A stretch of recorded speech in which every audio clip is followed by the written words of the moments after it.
지난주에 이어서 계속해서 학개서를 강의하도록 하겠습니다. 학개서의 주된 메시지는 성도들이 가장 먼저 해야 할 것은 지금까지 미루어 두었던 하나님의 일이다라는 것입니다. 지금까지 미루어 두었던 하나님의 일을 지금 가장 먼저 해야 한다라는 것입니다. 다시 말해서 삶의 우선순위를 분명히 하라라는 것입니다. 저를 비롯해서 여러분들은 항상 삶의 우선순위를 두고 살아가야 합니다. 세상 사람들도 그럽니다. 삶을 하루의 일과를 정하고 또 일주일에 타임테이블을 정하고 또 월간 계획을 세우면서 그것대로 그렇게 진행해 가는데, 그것을 계획할 때 항상 세상 사람들도 삶의 우선순위가 있다는 거예요. 무엇이 중요하고 무엇이 덜 중요한지를 분간을 해서 가장 중요한 것을 먼저 한다라는 것입니다. 오늘 믿음의 사람들도 마찬가지입니다. 하나님의 백성들이라고 예수 믿는다고 그냥 아무렇게나 막 사는 것이 아니라 분명히 삶의 우선순위를 정해야 하고 그것을 분명히 해야 한다라는 것입니다. 그것을 분명히 하지 않으면 하나님의 은혜와 진정한 복을 누릴 수 없으며 삶의 문제들이 해결되지 않는다라는 것을 선포하고 있습니다.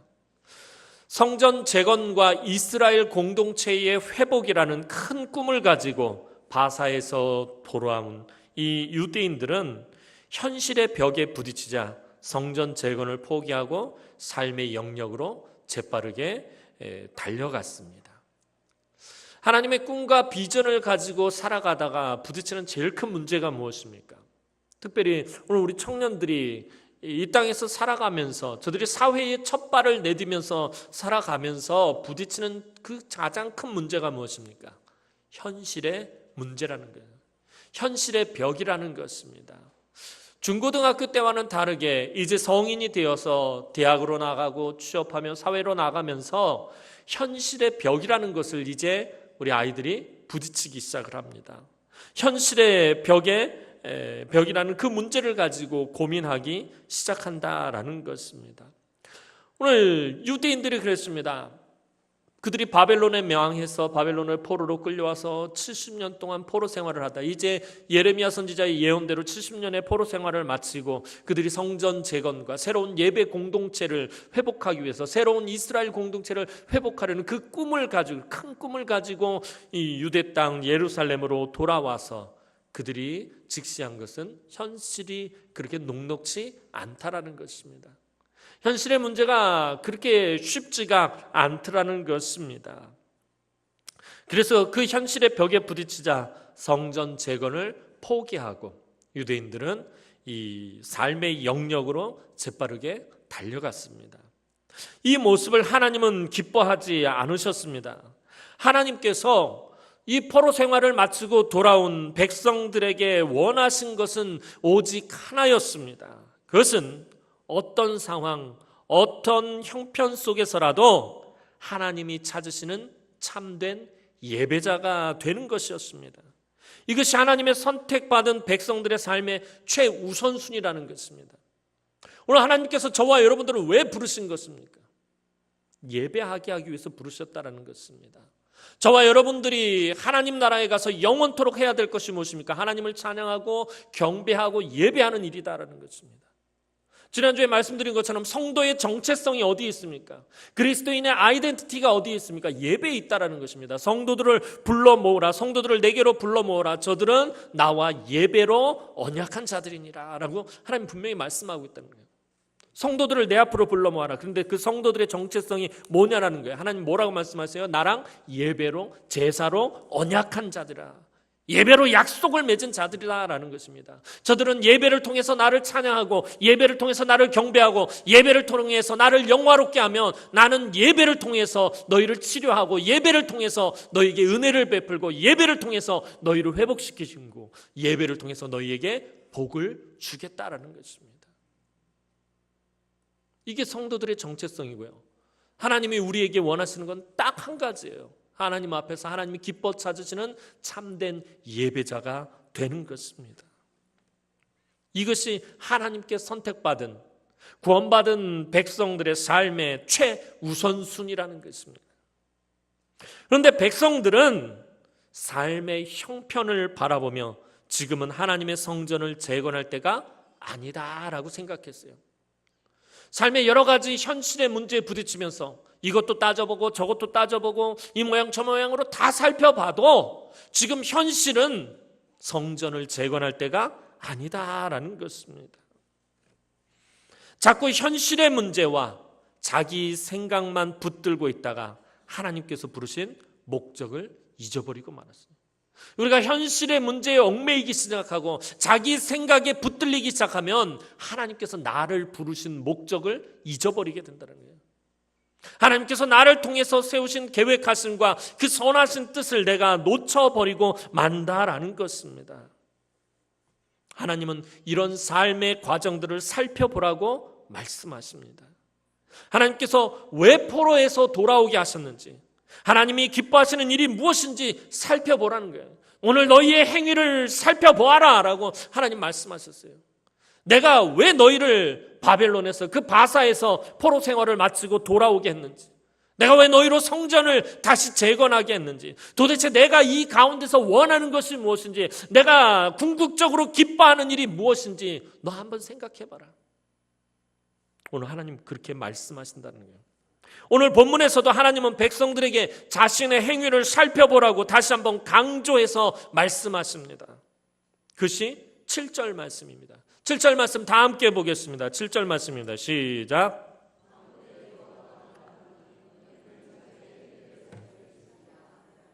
아멘. 하나님께서 또 뭐라고 말씀하십니까? 너희는 자기의 행위를 살필지니라. 그런데 오늘 본문에서 행위를 살피라는 것과 우리 지난주에 살펴본 것처럼 5절에서 행위를 살피라는 것에는 약간의 차이가 있습니다. 5절의 행위를 살펴보라는 것은 지난번에 말씀드린 것처럼 삶의 과정을 살펴보라는 거예요. 어떻게 살아왔는지 그 삶의 과정들 하나하나를 살펴보라는 것이었습니다. 이스라엘이 망하게 된 이유가 무엇입니까? 왜 이스라엘이 망한 것입니까? 왜 유다도 망하고 포로로 끌려가게 된 것입니까? 그건 다른 것이 아니에요. 딱 한 가지 이유 때문에 그래요. 그것이 뭐냐면 그것은 그들의 예배가 더 이상 하나님이 받으실 만한 것이 아니었기 때문입니다.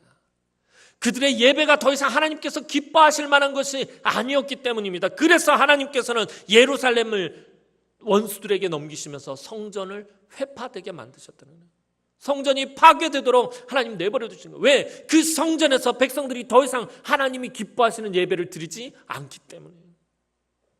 더 이상 그 예배가 하나님 받으실 만한 것이 아니었기 때문입니다. 아까 말씀드렸잖아요. 성도들의 정체성이 뭐예요? 예배라는 거예요. 하나님께서 솔로몬을 통해서 성전을 세우고 이미 그 전에 시내산에서 성막을 세우게 하신 것은 이제 약속의 땅에 이스라엘 백성들이 들어가서 그곳에서 하나님 앞에 온전하게 예배를 드리고 예배를 통해서 하나님께서 베풀어 주시는 은혜와 복을 주변 사람들에게 나눠주고 주변 사람들이 그것을 바라보면서 그곳에 가나안 족속들과 수많은 이방 족속들이 하나님의 백성들이 하나님 앞에 예배드리고 그 예배하는 가운데 임재하시는 하나님의 영광을 보고 또 그 가운데서 하나님께서 베푸시는 그 축복을 보면서 온 나라와 온 민족과 온 열방이 하나님 앞으로 돌아오게 하기 위해서 하나님께서는 이스라엘을 선택하셨다는 거예요.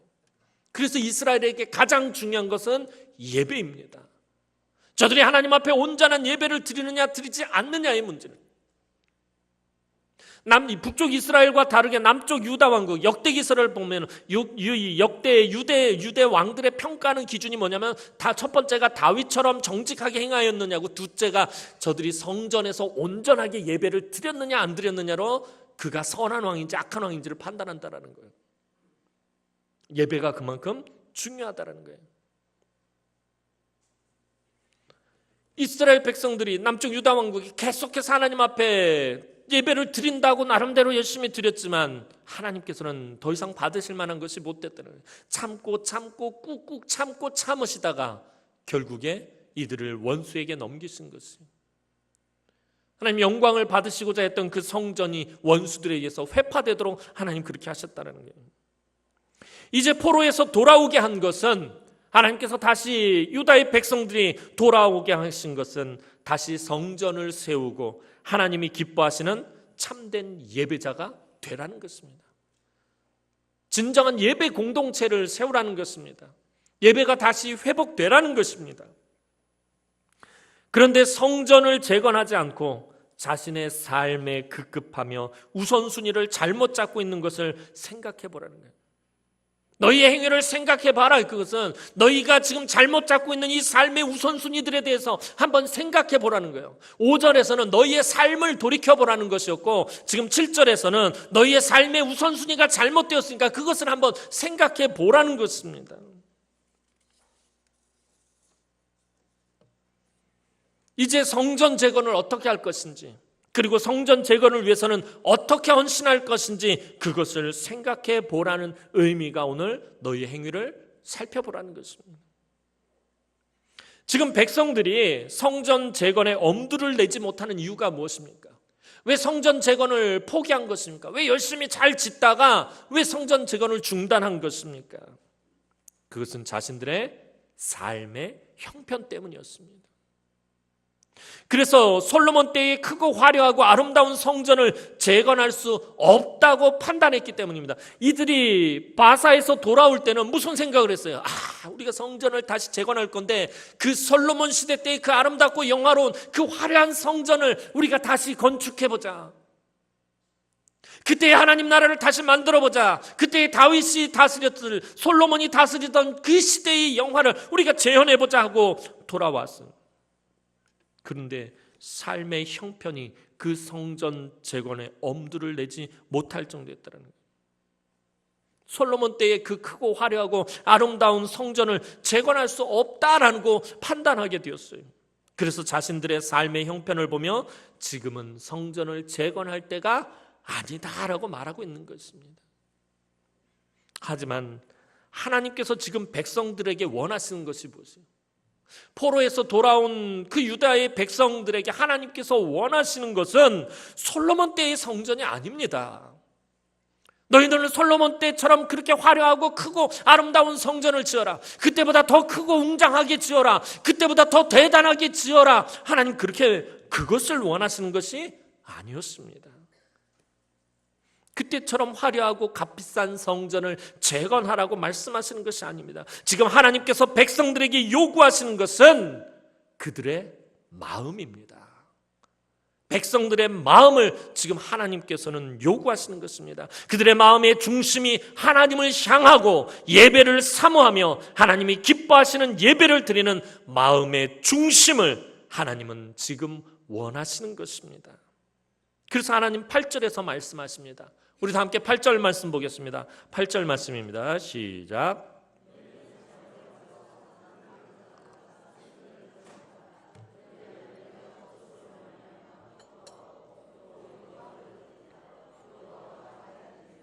아멘. 자, 솔로몬 때의 성전 한번 생각해 봅시다. 솔로몬의 아버지였던 다윗이 평생의 금과 은과 성전에 들어갈 모든 것들을 다 모았어요. 솔로몬 때에 성전 건축을 시작합니다. 솔로몬의 성전은요, 레바논의 백향목으로만 지었습니다. 다른 나무가 절대 들어가지 않아요. 백향목으로만 아주 착했어요. 오늘 하나님께서 솔로몬 때처럼 레바논의 그 값비싼 백향목으로 성전을 지으라고 말씀하시는 것이 아닙니다. 그럼 하나님 뭐라고 말씀하셔요? 근처에 산에 올라가서 주변에 있는 나무를 베어서라도 성전을 어서 재건하라는 거예요. 너희가 형편이 돼서 레바논의 백향목을 살 정도로 너희가 부유해지고 부자가 돼서 그때까지 기다리는 것이 아니라 너희가 산에 올라가서 산에 있는 그 흔한 나무, 주변에 있는 그 나무를 베어서라도 소속히 예배의 공동체를 만들고 회복하라라는 것입니다. 백성들이 마음을 다하고 정성을 다하여 헌신하면 그것만으로도 기뻐하시고 영광을 얻으시겠다라는 것입니다. 굳이 백향목으로 짓지 않고 솔로몬 시대 때처럼 금과 은으로 도금을 해가면서 그렇게 아름답고 화려한 성전을 짓지 않는다 할지라도 내가 마음을 다하고 정성을 다하여 헌신하면 내가 그것만으로도 기뻐하고 영광을 얻겠다라고 하나님 그렇게 말씀하시는 것입니다. 하나님은 오늘 우리의 형편과 처지를 무시하거나 모르시는 분이 아니에요. 지금 유다 백성들의 형편을 모르십니까? 저들의 삶의 형편이 어떤지, 그들이 포로에서 돌아와가지고 지금 예루살렘 공동체를 재건하면서 얼마나 궁핍한 가운데 있고 얼마나 어려움 가운데 있는지 하나님이 모르시는 것이 아닙니다. 잘 알고 계셔요. 그래서 하나님은 이들에게 솔로몬의 성전을 기대한 것이 아니에요. 웅장하고 크고 화려한 성전을 기대하신 것이 아니에요. 저들의 마음이 하나님을 향하고 그 갈급함, 어서 속히 예배 공동체를 회복해서 하나님 앞에 참된 예배를 드리겠다라는 그 마음의 중심을 하나님은 원하신 것입니다. 하나님은 예전이나 오늘이나 앞으로도 항상 우리의 마음의 중심을 보시는 분이십니다. 우리 마음의 중심을 하나님께서는 살피시는 분이십니다. 미가 선지자는 미가서 6장 7절 8절에 이렇게 말하고 있습니다. 여호와께서 천천의 순양이나 만만의 강물 같은 기름을 기뻐하실까? 내 허물을 위하여 내 마다들을 내 영혼의 죄로 말미암아 내 몸의 열매를 드릴까? 사람아, 주께서 선한 것이 무엇임을 내게 보이셨나니 여호와께서 내게 구하시는 것은 오직 정의를 행하며 인자를 사랑하며 겸손하게 네 하나님과 함께 행하는 것이 아니냐. 이것이 하나님께서 원하시는 것이다라는 거예요. 하나님은 당신을 경외하는 자와 그 인자하심을 바라며 겸손히 하나님과 함께 하려는 마음을 가진 자들을 기뻐하시며 그들에게서 영광을 받으신다라는 것입니다. 이제 하나님께서는 백성들에게 도리어 물으십니다. 우리 9절 말씀 함께 보도록 하겠습니다. 9절 말씀입니다. 시작.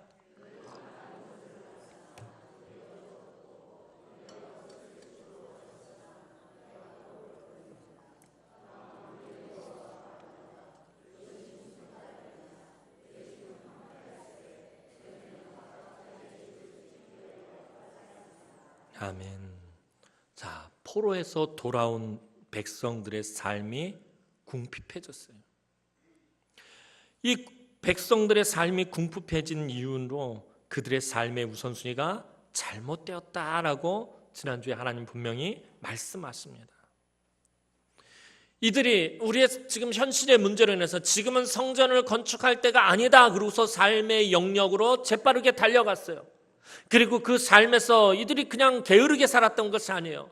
자신들의 삶의 영역에서 이전보다 더 열심히 일하고 이전보다 더 열심히 수고하고 힘을 다했는데도 그들의 삶에 풍성함이 없었습니다.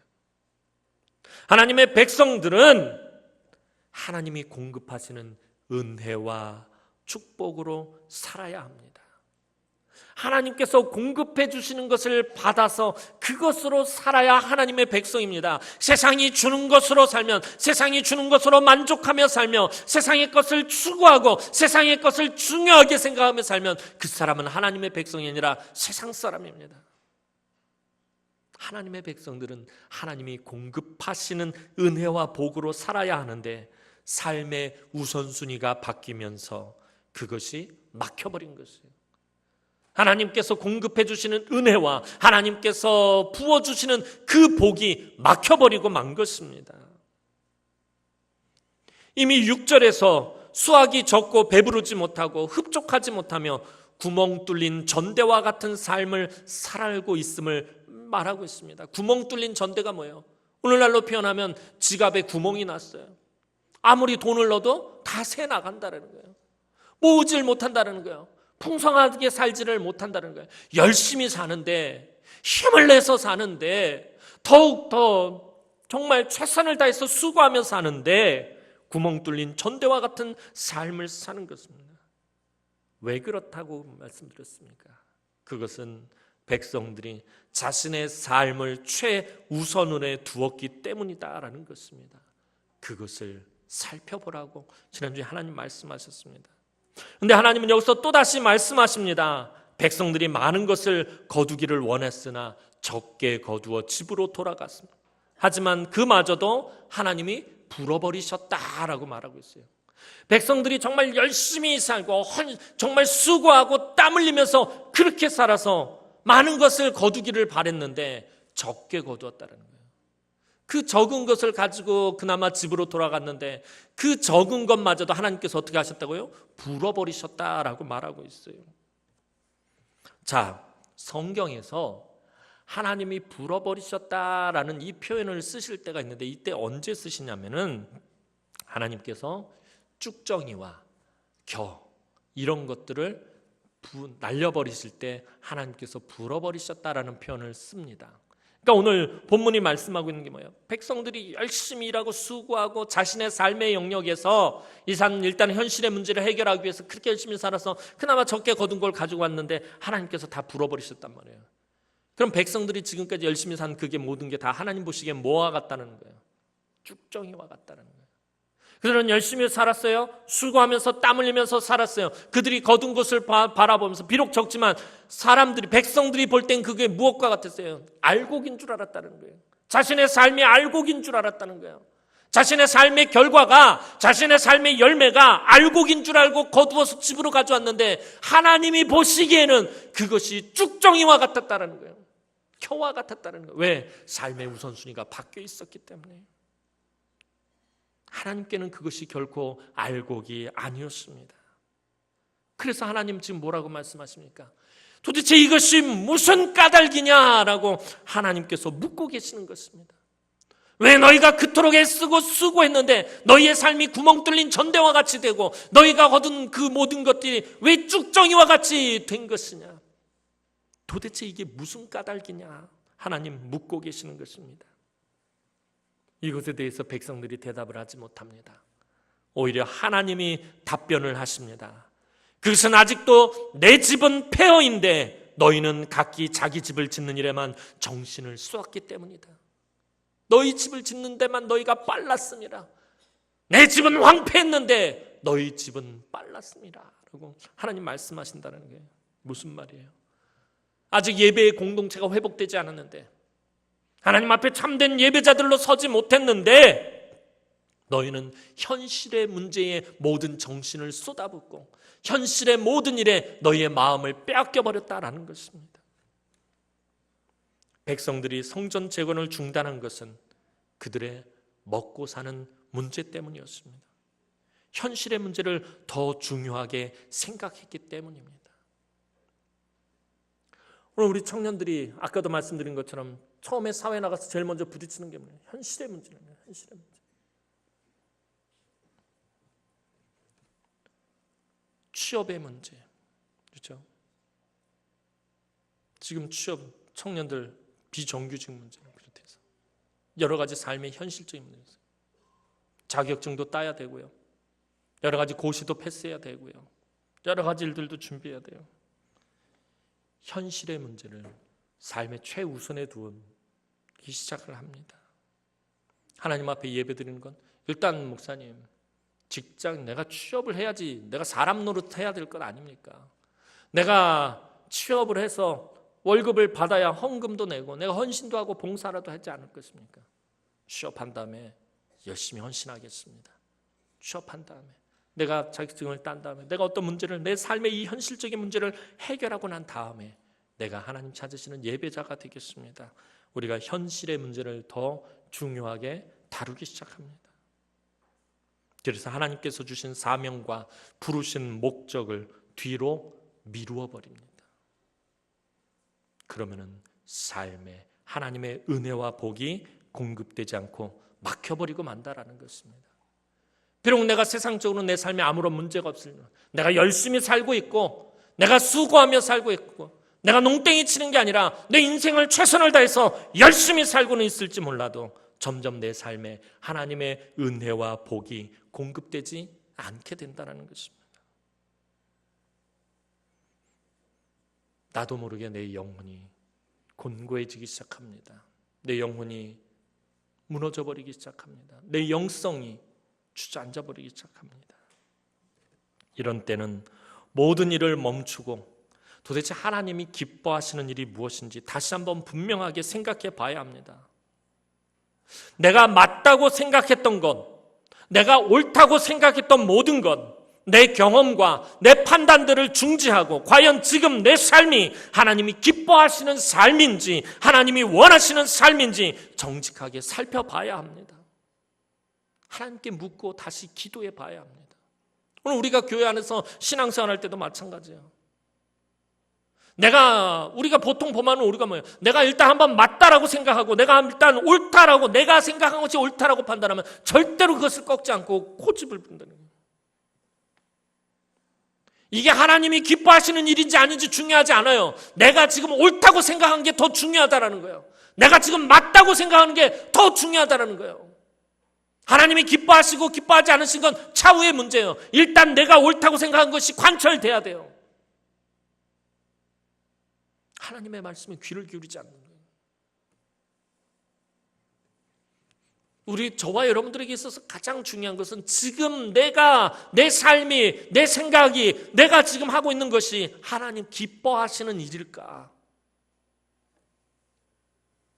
늘 하나님께 묻고 또 기도해요. 하나님, 이것이 정말 옳은 것입니까?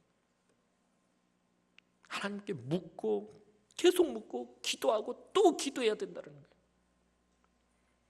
10절 11절 말씀 보겠습니다. 10절에서 11절 말씀입니다. 시작.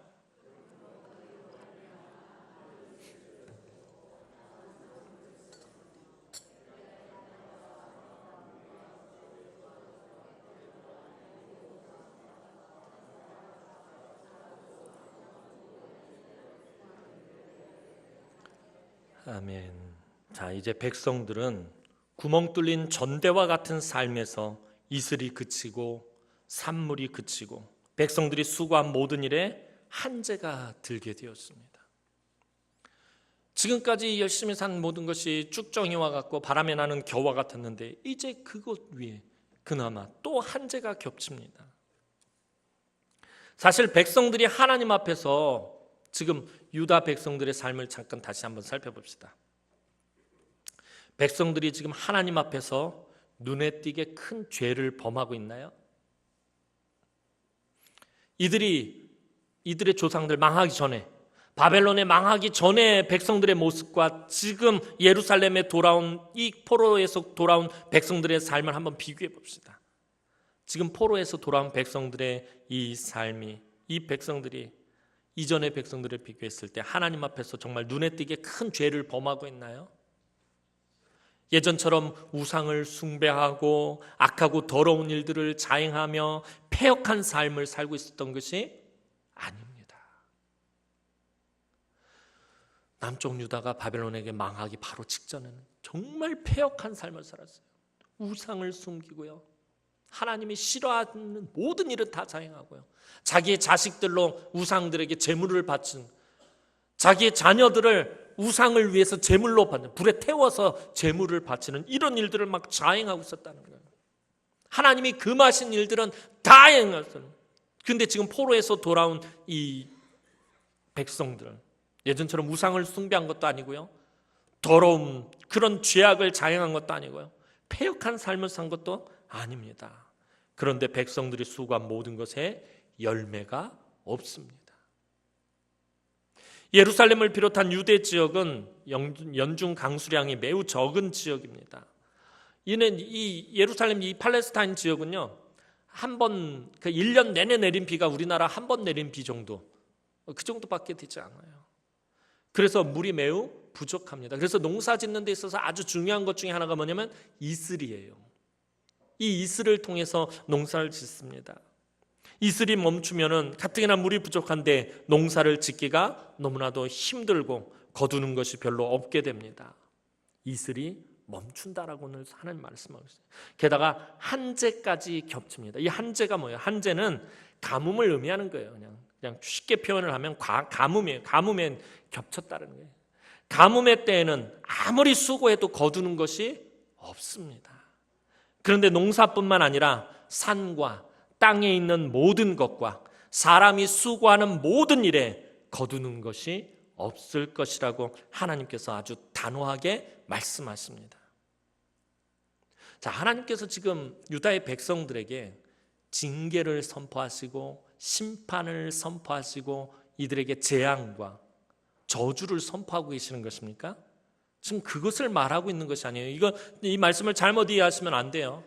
하나님께서 지금 유다 백성을 벌하시려나 보다, 우리가 잘못 살면, 이렇게 살면 벌을 받나 보다, 하나님 우리를 심판하시나 보다, 지금 그걸 말하고 있는, 그런 저차원적인 얘기를 하고 있는 게 아니에요.